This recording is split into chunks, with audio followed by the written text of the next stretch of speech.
T. I'm Daphne, Daphne Straussert. I'm an editor with Tomeworks. We're all editors with Tomeworks because this is our special monthly Ask an Editor hour, where we talk about things that our clients have brought up to us, or questions that y'all have had. Um, and this month we're talking about the publishing world and literary scandals and all of the stuff that has happened in this year, which is a lot. Anyway, so I'm Daphne Straussert. I specialize in editing horror and romance, but I edit all things that are speculative fiction. I also write horror and romance, and you can find me everywhere on the internet as Daphne the Writer. Yay, hi, I'm Sean Carroll. Happy to be here and talking about the scandals of 2025. And one thing that category that Daphne did not bring in as well is things that have actually happened to us. So that'll come into it a bit as well. I Being involved in the nonprofit world over this past year has been very interesting for sure. I Learning about structures and stuff like that, and then we'll get into the scandal or the drama of that whole world for sure. I read a lot of sci-fi and I edit different types of things in the genre fiction thing. And I'm very happy to say I'm going to help in with the Houston Poetry and Arts Fest coming up in April this year. No, next year, 2026. I'm already skipping to next year. Yeah, we got 12 days left. That's pretty fast. Hi, everybody. I'm Ian Michael Everett. I'm also an editor with Tomeworks, continuing the trend. I don't want to break the chain. I am a writer in a lot of different genres. Right now, I'm between genres, so we're on a writing exploration trek, walkabout, whatever you want to call it. But yeah, I have written many different fantasy, sci-fi, superhero.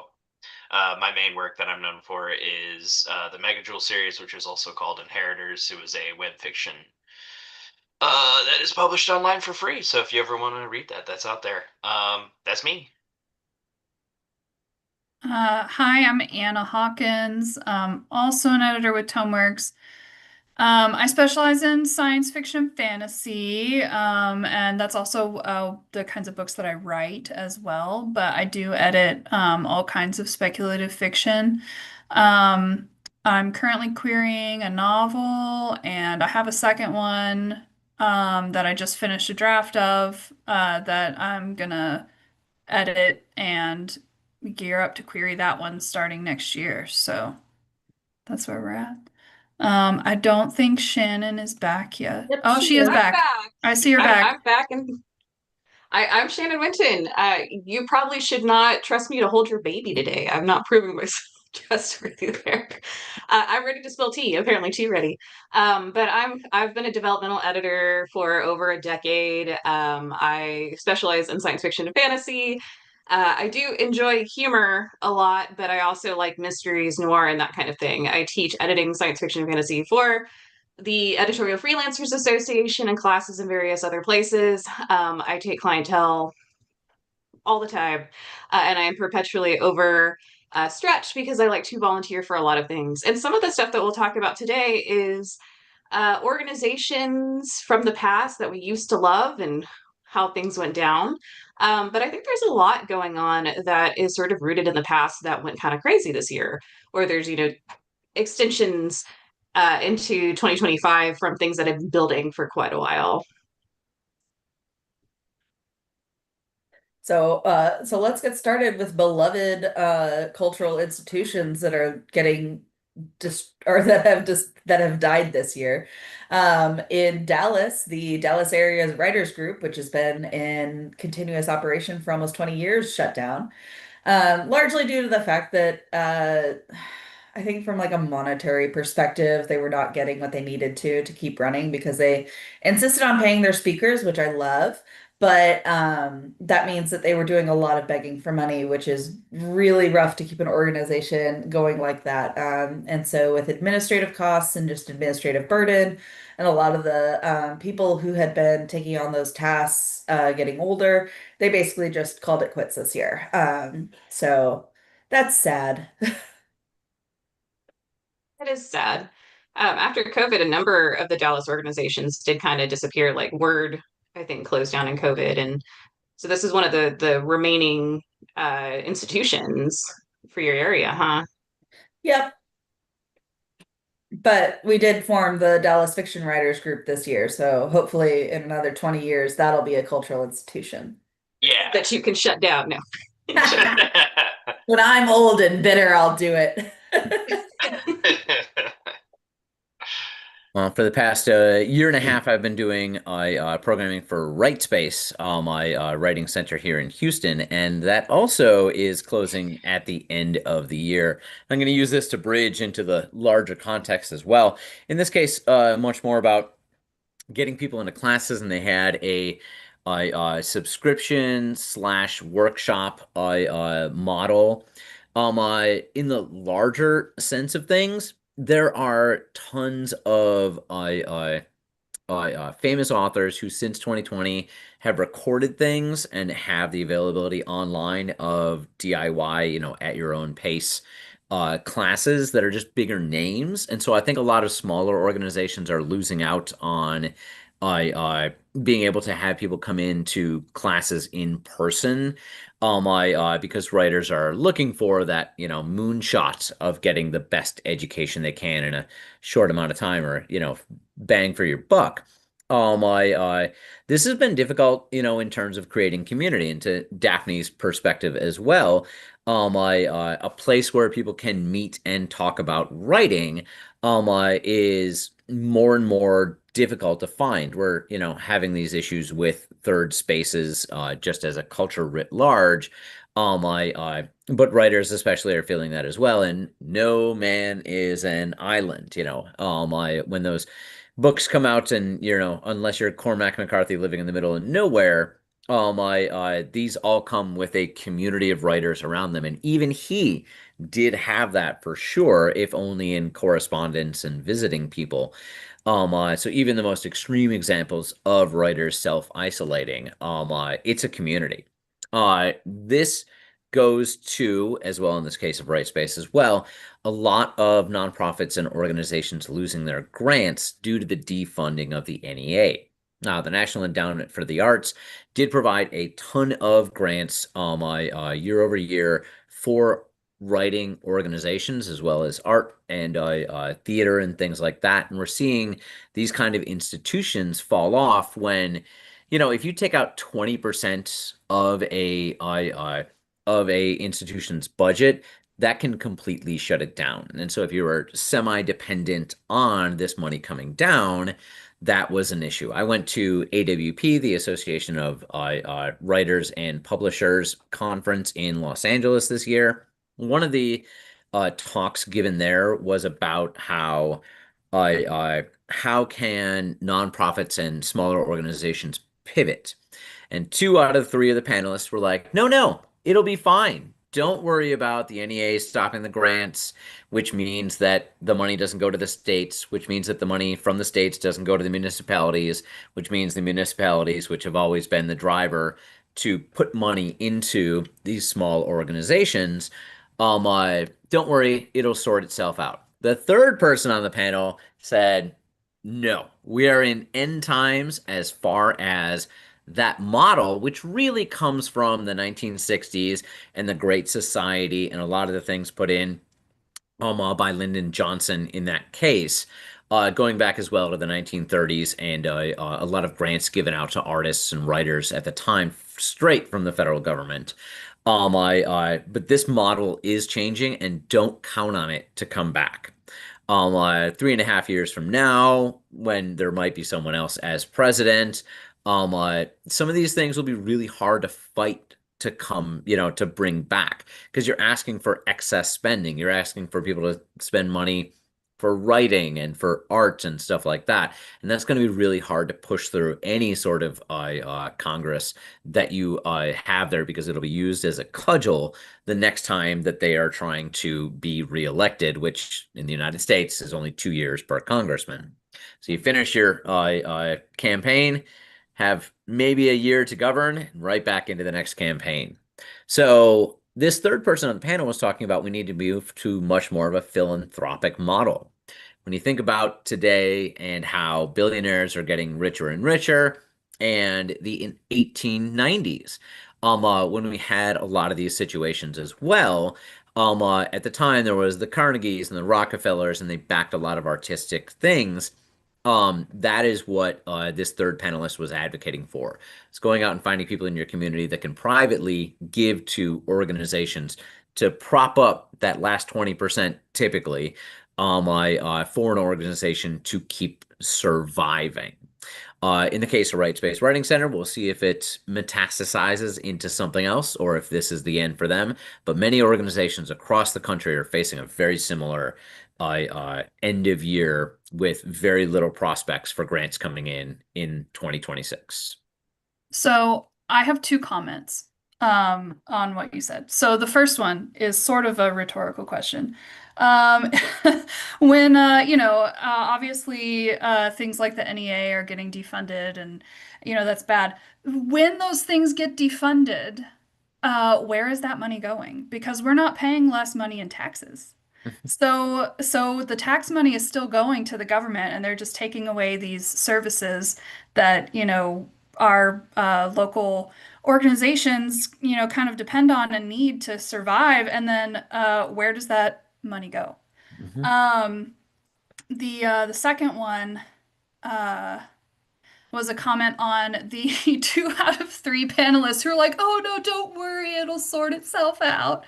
That's such a bullshit attitude to have about anything. Like, "Oh no, we don't need to worry about it. It'll all be fine. Everything will get big, will sort itself out.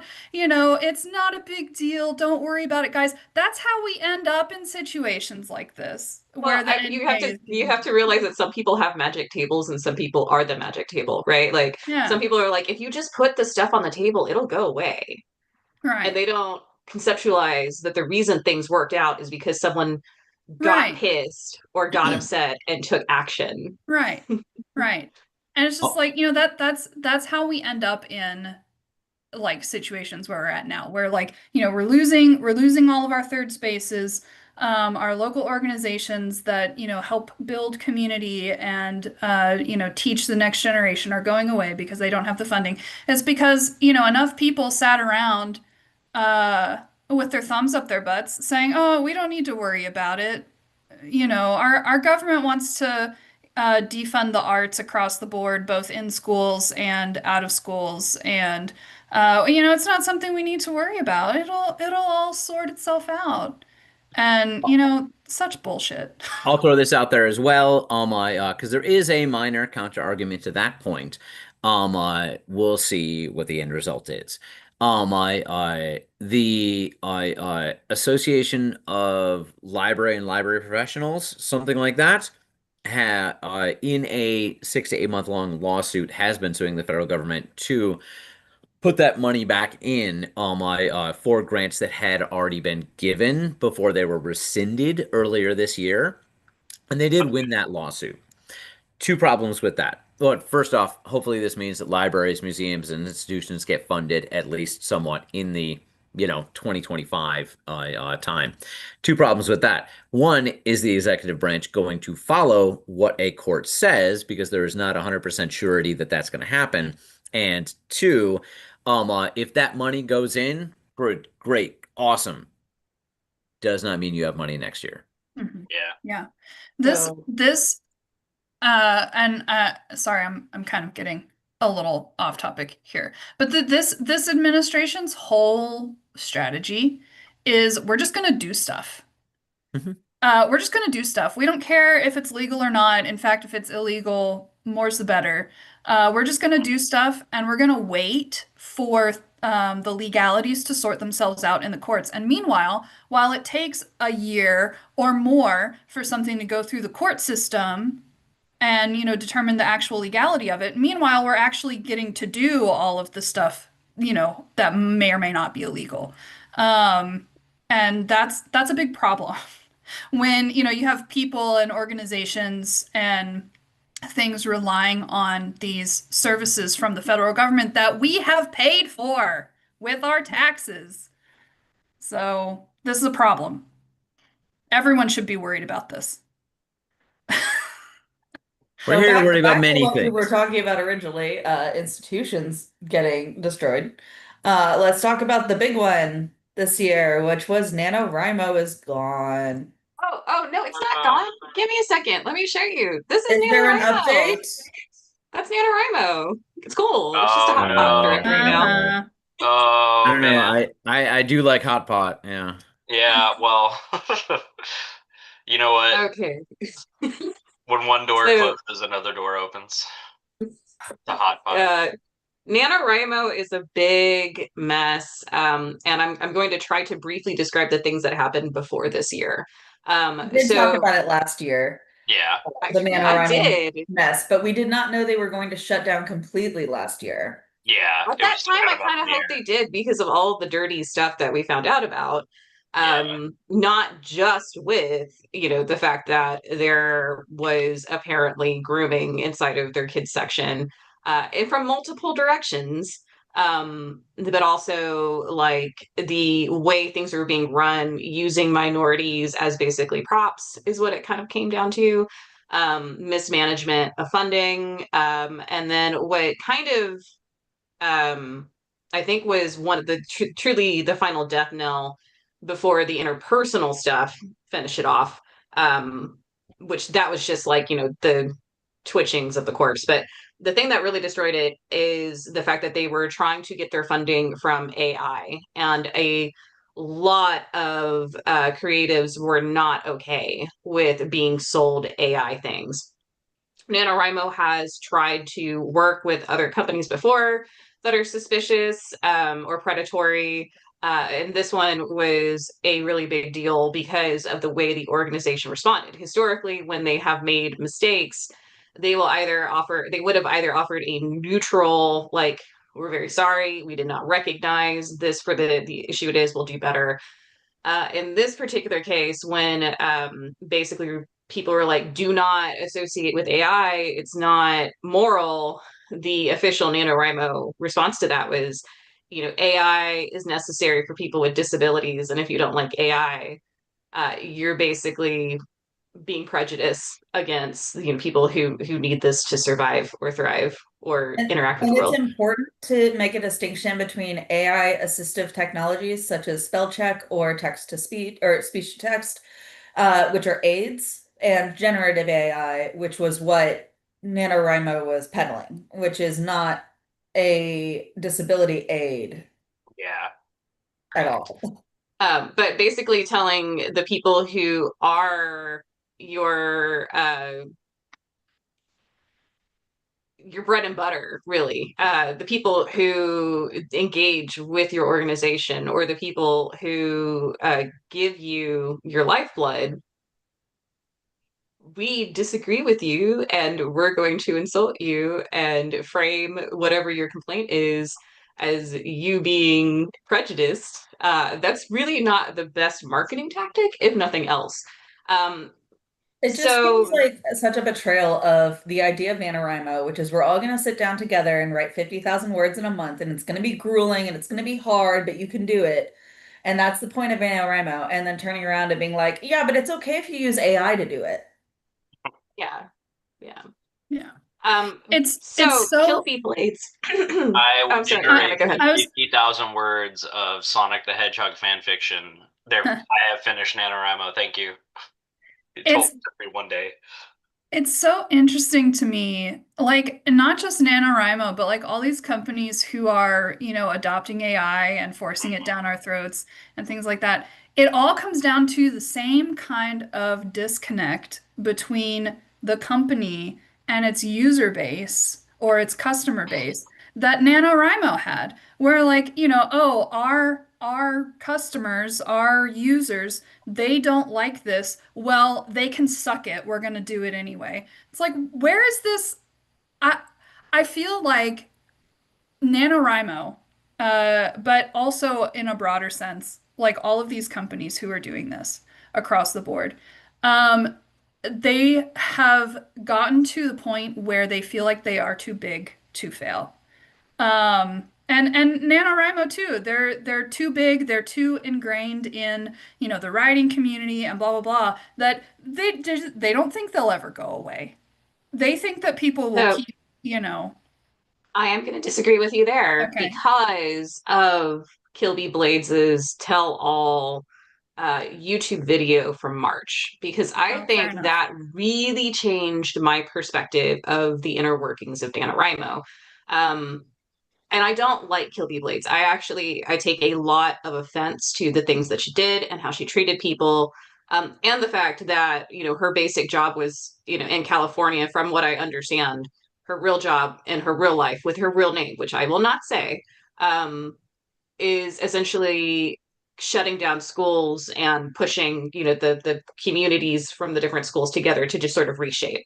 And so, a lot of her job really primed her to destroy. Yeah. And perhaps in the nonprofit sector, where it's like, hey, these buildings are old, we need to either figure out funding, we need to update, or we need to close down and pivot and change, like, the maps of where the kids go, whatever. Her behavior inside of her role was inappropriate. However, I know she is a fall guy, because I can not collaborate, I can corroborate some of the information that she put into her video with the tax filings, which are public. I didn't go like snooping through someone's underwear. And the amount of debt the organization was in for over 5 years. Shannon, So can you elaborate on what was in that video? yeah, so that's what I would like to do now. So Kilby Blades, her main goal was to say, this isn't my fault. Yeah. So in part it wasn't, in part it totally was. She was not a good leader. But her, and I do want to complain about her quite a bit, because the expectations, and this is something that's important to know if you ever take over something, the expectations you have for other people should match what you expect from yourself. And so one of the things that was really being pushed was stripping anonymity from the people who were volunteers. In some circumstances, I understand why you would do this. The fact that this was ingrained in NaNoWriMo is a problem to begin with in some ways, but there should have been safety nets for people who wanted to provide help, but also did not want to be outed. Because a number of people who are creative have lifestyles that perhaps put them in situations where other people will malign them. And so if you are working under a pseudonym and then all of a sudden someone says, you're not allowed to do that, we need your credit card or driver's license or whatever, and we need you to have a background check, which they were doing because they had an ML with a history of pedophilia, not ML, Forum data, moderator. their website Yeah, one of admin, the they do Moderator. pedophilia stuff. Forum moderator. Yeah. But it basically put people in a position who are working anonymously for a valid reason, in a position where they would say, I cannot do work anymore because this puts me in actual danger in my life. And the reaction to that was, fuck you. All the while, the person who's saying fuck you is working in a professional level under a pseudonym. And so, dealing with somebody who is unwilling to provide you the same benefits or respect that they provided themselves was a huge issue. And that filtered down into all the interactions, like firing MLs for, asking questions inside of the ML group about whether or not this was appropriate. And then essentially, listing out their autistic qualities as reasons why they could not be MLs, because that was also something that happened. So the amount of blatant disrespect and essentially cruelty, probably without true foresight, I think was a big deal. And Kilby did that. And so she's not a gay person. We do not like her. We are not proud of her. Her video shared a lot of information, things like the fact that they had six-figure debt for over 6 years. And the only time they did not have six-figure debt was because they had COVID. They got a COVID loan, not a relief fund, a loan, in order to make more money. The sustainability of the organization was already wrecked, even before the major scandals that had shown up. The previous boards. Go. What's that? Clearly weren't spending it on their website. So that's the thing. They provided. Yeah, They no. did. They The did, but they previous never board fixed of it. directors, when they created that website, apparently the people that they chose to do it were friends of the previous board of directors president. Great. Love And that. so the money all went to that, and they still were in debt to the website, which was dysfunctional years later. That all was not in the video, but that's other to that. That being said, the amount of money that they were receiving in an actual like, I am a participant, here's $5, that was not happening. We thought it was because they never said we are out of money.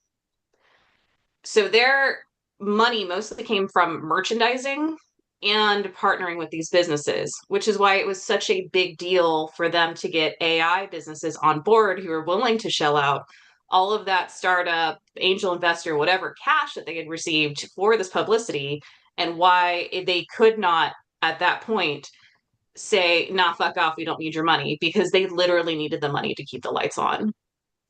So there are a lot of behaviors that come from desperation, I think, not a sense of we are too big to fail, because it was already going down the drain. It's And it's sorry, I don't want to interrupt you. Go oh, I've go. got more. I just had a thought. Um, it's just so silly to me that like basically all NaNoWriMo had to be, right, was a website and someone to like wrangle volunteers. That's that's all they really needed. And yet they they became like way too bloated to even uh do their mission as a nonprofit effectively. Yeah. All right, so this is the other thing for a nonprofit. The amount of funds from what they did receive that went to the actual programming was only 8%. Mm-hmm. The rest Because of they had it to pay went, salaries. well, yeah, the rest of it went to salary and then paying off debts. Yeah. So the essential timeline of what happened is the original person who created this as a college endeavor built it up into something that they could not handle. They handed it off to their friend who was charismatic, who created a board, who did not do enough to actually engage with the process, and when they did, made terrible decisions. If you want me to name that guy, I fucking will. I don't like him. But what this really comes down to is mismanagement of a nonprofit from somebody who probably should not have been there in the first place. The idea of it and the fire behind NaNoWriMo existed despite the interventions of the people who are managing it, because that kernel of an idea and the love of writing existed outside of them. And the mismanagement actually made this thing grotesque. And it just took us, close to 10 years to see that full grotesquity as it was circling the drain. One of the interesting things that is happening now is that there are a number of authors who would like to pick up the mantle and officially bring NaNoWriMo back, basically in name only. And that is something that can happen, even though the organization is defunct. The board still exists and could potentially hand over or sell the name of the organization without selling their debts. And so this is something that's being legally pursued actually by a number of different people. So I don't know who is going to win out or if anything will come of it, or if we'll end up with one of those like not quite branded but close enough to brand things that we know what it is. There have been numerous people who have like come up with other, writing in November month kind of things. And I think the goal though for some people who actually do have, foundational love of that, is to actually get the name, get the rights to the trademarks and stuff that go along with it. So NaNoWriMo may actually come back, and I kind of hope it does, presuming the people who went out and can actually do this and who have the pockets big enough to make it happen give a shit. And I think that was one of the problems that happened, is that one, the people who are running it gave a shit only in the prestige that they thought it brought, and this is me just kind of presuming, but also give a shit as a nonprofit, because they could say they were doing all these things. We thought they were doing all these things. When you peered at the funds, when you actually try to figure out what schools had NaNoWriMo curriculum or what schools had people coming out from the organization to do all these things that they supposedly did for writers, who were students, it was being done in one place, or it had been done 3 years ago, and it wasn't actually helping the community of writers that were budding, at the ages of 6 to 12, the way that they, absolutely pushed through that they were doing. So that is my hope that this, actual glee that I have when things fell apart because of how awful the human beings associated with it were, will turn to, to happiness that we finally have somebody that can make it happen. Will that occur? Who fucking knows? But that's my hope for 2026 is that we get somebody who's willing to step in and has have pockets to educate young writers and also provide us that space and community online. We are running over the time for the nano thing. For anybody who is wanting a comment, let's make it short. I was just gonna say, like, even when I was in ML, I couldn't, uh, like, I had no way to figure out what their actual, like, programs in Houston were. It was like any of their actual programs had to be started by volunteers. So, like, the actual NaNoWriMo, paid part of the organization, from my perspective, even as an ML, all they did was run a website. Like and like any actual activities or events that happened under the NaNoWriMo name had to be planned and organized and executed by people like me. This is going to be a thing going forward with, as organizations are falling apart, the decentralization. Right. Yeah, so it was kind of like, what did the actual central organization do really besides run a website? Um, Sadly. yeah. I have And a nothing lot of the against people who were moderating the website decentralization. were also volunteers. I do want to point out, the people who were Yeah. getting paid weren't actually getting paid tremendous amounts of money, uh, and they weren't effective. And NaNoWriMo required volunteer workforce to function, and Right. then ran everybody off. Right, they alienated That's they alienated the only people who actually made the organization do anything. Yeah. Yeah. So it's, I mean, and I know that Sean, so we came over, we're going over time and I did soapbox and I appreciate giving me the place to do that. But this also speaks to the necessary elements that go into running a nonprofit, and making sure that people who are in charge have, the love for whatever the material is, because you can't go into it for the money, but also the management experience and like the know-how in this industry or in nonprofits, to make sure that your nonprofit is solvent, and that there was no sustainability plan for NaNoWriMo at any step, it seems. And that is something that if you are trying to be a pillar of your community, you need sustainability. Thank you. Susan in the chat asked about the court case against AI. So let's start with That was gonna be my bridge. Like we That's- talked about nano and the AI involved with that, and boom, boom, boom. Does anybody want to talk about the court case specifically? I have some side things regarding that. This is the Anthropic class action Mhm. lawsuit. Mm-hmm. Yeah. I can talk about it, but I just spoke a whole lot. I mean, as far as I know, they've settled. There's a settlement coming through to all the authors who got Mm-hmm. their names in the class action lawsuit. So, So There's well, also but people talk splitting about what it's off about. from yeah, let's that. talk about what it's about. Daphne, do you want to do this? Or you want me to do it and take it? No, you take it. I don't know that I could speak confidently enough about it to get the details right. Okay, so a number of authors have tried to essentially sue Anthropic and then other like Chat GPT companies, or not Chat GPT companies, but like other companies that use materials from books or also trademarked or copywritten materials, in order to feed their algorithm and train their AI models. And so a trio of authors, they're actually thriller novelists. So Andrea Bartz was the main one, but there's also like Kirk Wallace Johnson and Charles Graeber, sued last year and basically said Claude was trained on materials that they did not have legal authority to use. So there was kind of a mixed ruling, and this became a class action lawsuit because of it.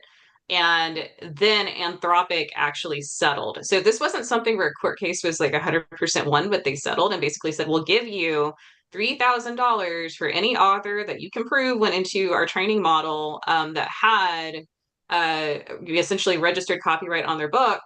And, basically we are hitting the requirements of the law, but we're not actually having a court rule on it. We are settling. This became kind of an issue after that, because all these authors are like, okay, well, there's this way now because Anthropic allowed them to to search for their materials or search for their book names, essentially on a registry of what had gone into the training material. And they did, and then they went to go claim to get to the funds for their books, and then found out that the major publishers they were with, mid-sized publishers and even small presses, had not actually registered officially their books. Yeah, that was the big twist in the case, was finding out that these major publishers hadn't actually registered the copyright, which is like what you sell the book to them for them to do. That's actually insane. Mhm. So some book publishers are better and some are worse. And some book publishers are like, I don't give a shit that we didn't. And some book publishers are actually like, we messed up. Here's the extra like $1,500 that you are owed, because you can still make the complaint even if your book was never officially registered for copyright. The amount of money that you can get back in the situations like this is much less than you could if you had an official copyright. So I feel like Hachette is one of the ones where they're like, if we made a mistake, if somehow this very integral step was missed in the process of getting your book published, we are supplementing, like we are giving you the money. Other book publishers are not, they don't care. If the requirement for registering of copyright was in the contract, then the author then has recourse to sue the company in small claims court. Some are doing this, some are not, because they are afraid they're going to be labeled as difficult to work with and not be able to get a book published again. So this is a this is a big deal, as you said, in a twisty way, because the expectation was like this was going to be, a problem because one, they settled, which means that there is not, a legal precedent that's truly been set from this. But no, the issue actually points out that the publishing, field in general is not trustworthy to have your financial best interest at heart. And we're pretty consistently being like, Sue's gotta know. So Susan in the chat, I want to address this comment first, which Susan in the chat says, and then I have another thought. Anything you write should not have to be officially copyrighted. ChatGPT is the worst, stealing from everyone. So you're right. By the fact that you put the thing on paper, you have copyrighted it. However, it is very difficult to prove it's much easier to prove that something is yours and is copyrighted as yours if you have officially registered that copyright. And so it is a shorthand in this case where they said, people who have registered their copyright, sure, yeah, we'll just go ahead and pay you because we can't contest that. But if you don't have your copyright registered, it would be a lot harder to prove that what they stole was yours. It's not so much that, even as this is in law, in federal law, the amount of money that you can claim, if you have registered your copyright. Okay. New earrings. Thanks, babe. I'm on video. So the amount of money that you can claim if you are suing somebody for violating your copyright is different in actual law. When you have copyrighted with the US government versus you having your intellectual property rights that occur naturally at the point that you have created something. And so this is a very important distinction, because morally, yes, Susan, you're totally right. And thank you, Ryan, for putting it. Unregistered copyright means that you only get paid up to actual damages, and the registered copyright is both punitive and then prospective damages. And so even though this was only going to give people back $3,000, this stops anybody who gets this $3,000 now trying to sue Claude and Anthropic later for punitive damages or the potential loss of, say, like millions of dollars if they can somehow prove that their very specific details from their book somehow are now in all these other books and they can't get movie deals and they can't do XYZ. This class action lawsuit actually restricts how much money you can get, but because of the way that the conclusion of that lawsuit was written and that they agreed to, is that if you have your official copyright, you get $3,000. If you don't get $3,000. So it's a very big deal, because it further disenfranchises the authors who are already stripped of their rights by having their stuff fed into the AI models. Mm-hmm. It's also a problem that they settled in the sense that, like, there's not really said to be any wrongdoing. right? Like, was the settlement, did it say that they had to remove these things from the training? It had Yeah. already been done, right? Conviction of Right. manslaughter, not murder. Yeah. Right. And so you're not, it's not Yeah, really so solving the I wanted problem. to clarify because it was a mixed ruling. Anthropic was in the wrong. That is actually on there. The basically said, the ability to train AI on books is not illegal. The acquisition of those books was illegal because they got them through pirated websites. So there are some protections that do come from it, but they're not good enough, in my Mhm. opinion. There I should wanted to point be, out. Sorry. oh, sorry. I was just gonna say, there should be, now that we're like in this age of AI, unfortunately, um, publishers should start adding clauses, or authors should start fighting for clauses in contracts that say, this cannot be used for AI, or if this is going to be used for AI, you have to pay, certain amount for the rights to include it in your AI database. Like there needs to be some sort of more protection for authors, um, for their work to not be stolen for these databases. Unfortunately, I feel like it might move the opposite direction where Yeah, big publishers will say part of their clause is you in selling this to us agree that we can use it on our training model so right, that James Patterson can live on forever or Stephen King can live on forever so they can right. just keep pumping out those books after they're Yeah, dead. especially since a lot of the big publishers are already moving toward like incorporating AI into their business models. And even if With the large publishers aren't, a lot of large publishers own a bunch of subsidiaries that you right, technically are being published through. And Mhm. those subsidiaries are the ones with smaller names that people don't recognize as much unless you're inside of that niche.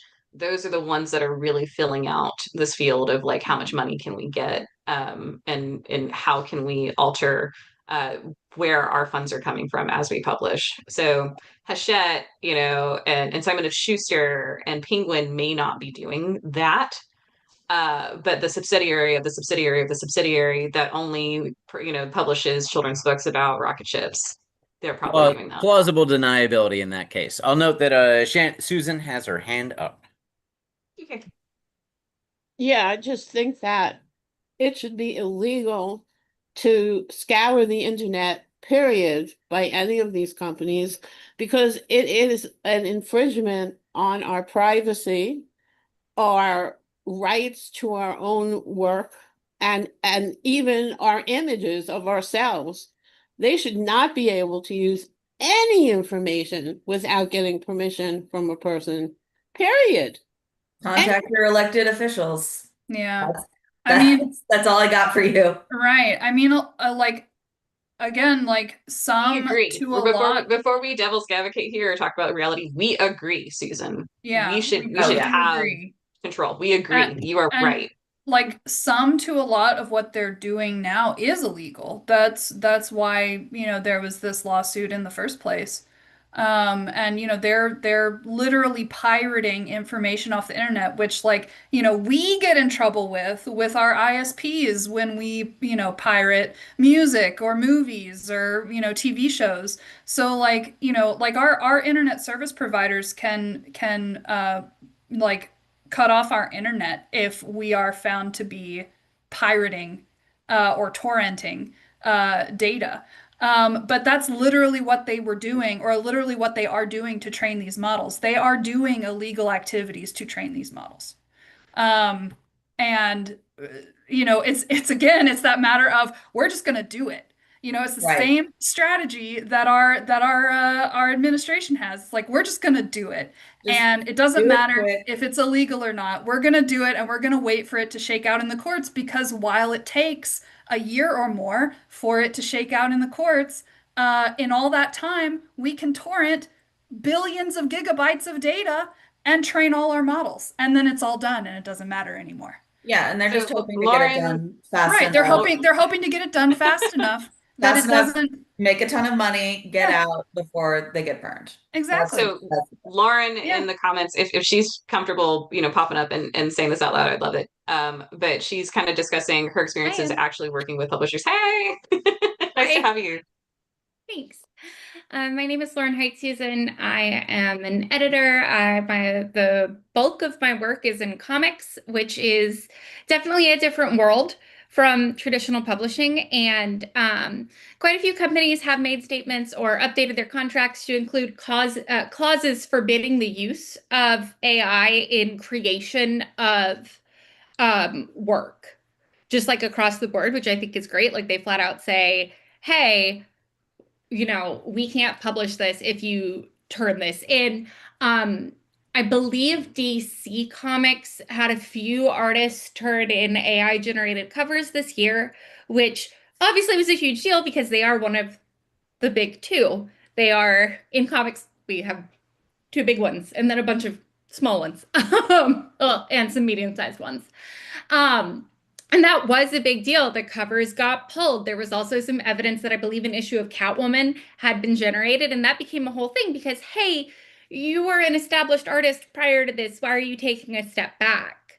And that in comics, that actually falls on the editor to like have a conversation with the creator about it and to say, you can't do that.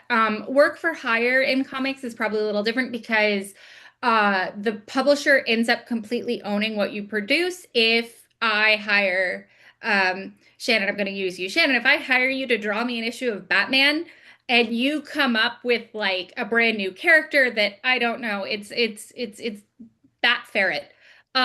We own Bat Ferret now. DC Comics owns that. So like even though you created it, DC owns it. And if DC decided, hey, we're going to get into AI, you don't have say over whether Bat Ferret becomes part of the training data or not, is my understanding. And I could be wrong because I'm not in Yeah. this field, but I would think that it would also actually come from them in a different direction because the branding on all of the characters is such a big deal, and AI cannot be copywritten, and so that leaves the publisher open for somebody else to come in and write to those things that the AI created, and then that causes issues with like maintenance of the Yeah. lore, because now there are these technically legal ways for other people to start using the material that you want to be proprietary, but now isn't. Right. I think it's a step in the right direction that publishers are saying we don't want AI generated material to be submitted to us. And we've been seeing that in novel publishers too. So I do think that's a step in the right direction. Um, Unfortunately, to my knowledge, like the publishers haven't been really doing anything to protect authors in the other direction where their work is getting like taken by the AI companies and used in the training models. They're saying, "Oh, we don't want you to submit AI stuff to us, and we're going to put that in our contract that if we find that this is AI generated, it nulls the contract or whatever." But we're not protecting you as the author from your work getting stolen in the first place, to train these models. So there's still more that needs to be done to protect authors. 100%. Yeah. One of the things that I think is also important to note is that there are certifications now to prove that your book is 100% human generated. And I do hope that that grows. That is something that's been talked about essentially for the last 4 years, but has actually been manifested now. So you will probably see more and more like actual labels on books coming out in 2026 and 2027 as, hopefully that takes off, that you can actually have your book registered with an independent organization as fully human. Daphne, I would love to hear, since we are stuck on AI, but I know you have some funner stuff to talk about. Oh, let's talk about the Chicago Sun-Times. This one was one of my favorite ones that happened this year. So the Chicago Sun-Times and another, I believe, Philadelphia newspaper published a list of books you should read over the summer, and all but three of them were AI generated. So this is actually they bought the graphic, the article thing, listicle, from a other company that makes content for newspapers and magazines. And that person is the one that AI generated it. And so it's authors that you know, and it's books that sound plausible, but they're not real books. And so you have like such and such well-known author in her first climate fiction book, or this guy who's writing a really like poignant coming of age, and these authors are like, hey, I didn't write that. And just the fact that the fact that it was generated in the first place, the fact that the editor published it without doing any fact checking on the fact that were these real books. And so just having gotten through it. And so it happened, and it was a big to do, and then it just kind of like petered out where it was like, oh, well, I guess that happens. I guess we got to watch out for this now. Which, like, anyone who has been following AI at all has been screaming this from the beginning. And it's like, just, oh God. No, It's very just so funny silly to though. me. It's like, oh well, I guess we need to be careful of that. It's like, yeah, we've been telling you that for a year that you need to be careful of that. There was an editor who was talking about this, and they were like, I mean, if you guys want to read these books, give us money and we'll actually write them. I can write on spec. Give me the money first. But yeah, so that one, oh my God, because as a reminder, that artificial intelligence is not a real thing. These are not actual, nothing is artificially intelligent. This is large language models. And what it does is it uses probability to say what words go together with the highest probability if you give me a prompt. And so it doesn't know what it's talking about. So if you ask it, give me a list of summer reads for this summer, it will say, okay, it looks at a bunch of listings of what summer reads are, and then it puts together words, which means making books up. It did not scour the internet and say what books are best. It did not do any research. It just put together words that occur together in its training data. The fact that people use Chat GPT like it's a search engine is going to send me to an early grave. My husband is an engineer, and he has coworkers who use ChatGPT as a search engine, asking job-related engineering questions about like structural stability and like really important things that you want to get right. And it's like, why would you use? And it's just, it boggles my mind. It's absolutely going to send me to an early grave. Every time I hear someone talking about, oh, just ask ChatGPT, it's like, no, I will not be doing that. Thank you. I'll ask my brain, or I'll just go ask Google and scroll through all the AI crap that comes up at the top before I find an actual real source. Susan's got her hand up. Susan, did you have something you would like to add? Yeah, my daughter is in college online now, and she has to do a lot of research, and even the regular search engines spit out garbage now. They Mhm. spit out garbage. It's impossible to get stuff that you could get last year. Yeah. Well, I was looking for pictures of stuff that's gotten wiped off the internet from when I was younger, from oh the reggae lounge, like that was like such a horrible place or something. Not one picture I found, and I mean there used to be thousands and thousands of pictures of the reggae lounge up there. Mm-hmm. Yeah. I mean, you can't find anything because it's already all distorted, and the more Yeah. distorted it gets, the more distorted it gets. We're And gonna have to go back to encyclopedias, unfortunately. We are watching the Library of Alexandria burn down in real time. With and AI is the fire that is burning down the internet as the Library of Alexandria. It's really sad. It's really sad because you're right, Susan, you can't find anything worthwhile anymore without like looking a lot harder than you used to have to. Because all that AI crap is all up at the top, and like half the websites you get in the search results are also AI generated now. It could So be 100. You have to know which websites to go to. Like you have to Mhm. know which professional websites to go to in Yeah. order to get any information and then search there. Yeah. It's frustrating. Okay, we have 1 minute left. I want to see if Sean or Ian has anything that they would like to talk about. I feel like micro Ian, T. yeah, micro T, maybe about conventions. I mean, if you want to say the other fun scandal, now we've gone through some unfun things for a bit. I this was a romanticy convention. It was supposed to happen in Baltimore, and this is one of those examples we were talking about nonprofits earlier. When you are working on something that requires infrastructure, make sure you know what you're doing. So this was hundreds and hundreds of romanticy readers. Daphne, raise your hand just so we all know that the genre is well represented in the room. Alive and well. That all came to Baltimore to the convention center there, where AWP is going to happen in just a few months in March.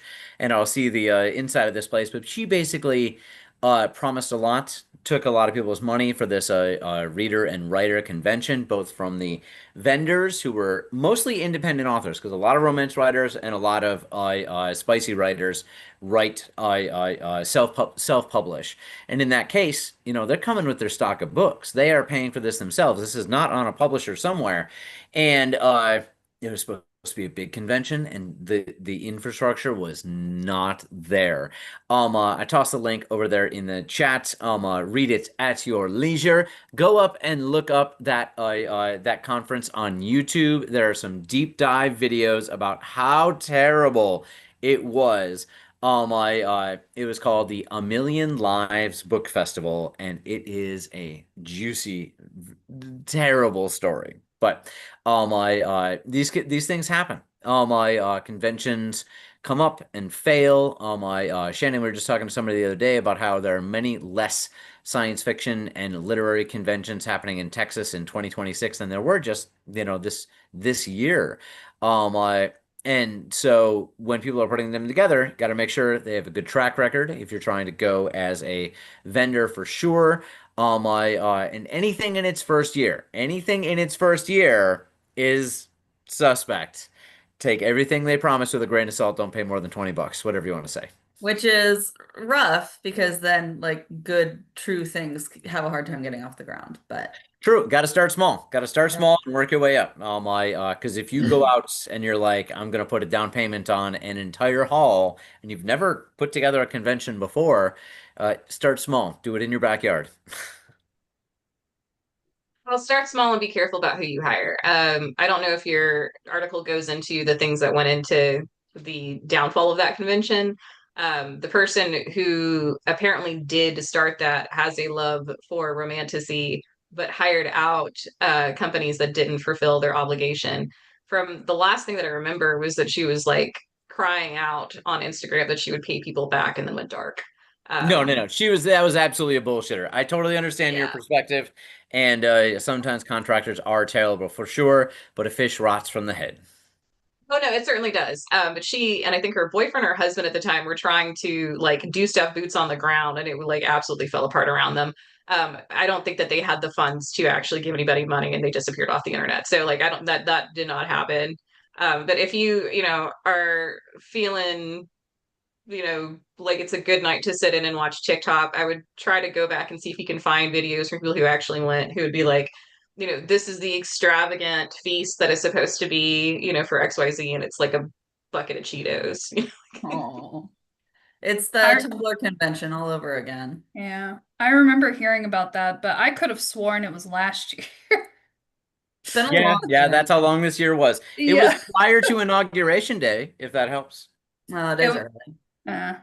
I think there have been a number of conventions that, somebody is like, oh, there's, a group of people who will do this, specifically in romanticy, where they're like, we'll give you slop and you'll eat it.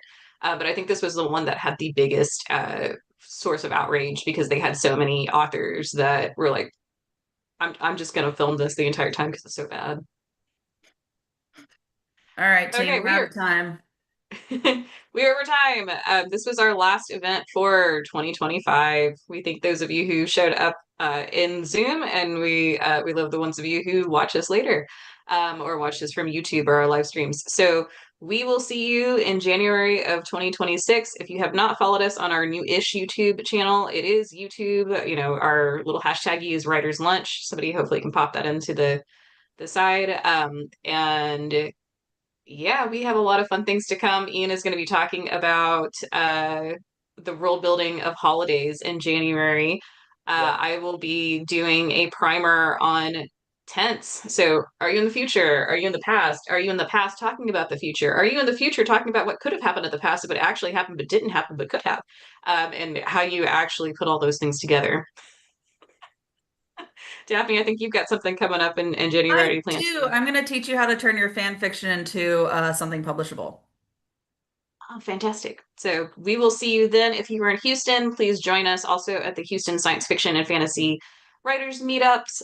You can find those on Meetup or on Eventbrite to get more information. And in Dallas, Daphne, remind us of what you have going on there in person. Yep. In Dallas, we've got the Dallas Fiction Writers. We have a meetup once a month. We're also doing monthly write-ins. So find us the second Tuesday of every month. But go find us online where it's Dallas Fiction Writers because we change locations. We're kind of hopping around town right now. Nomadic. And if you are national international, we will be back again for Writers Lunch next year in January.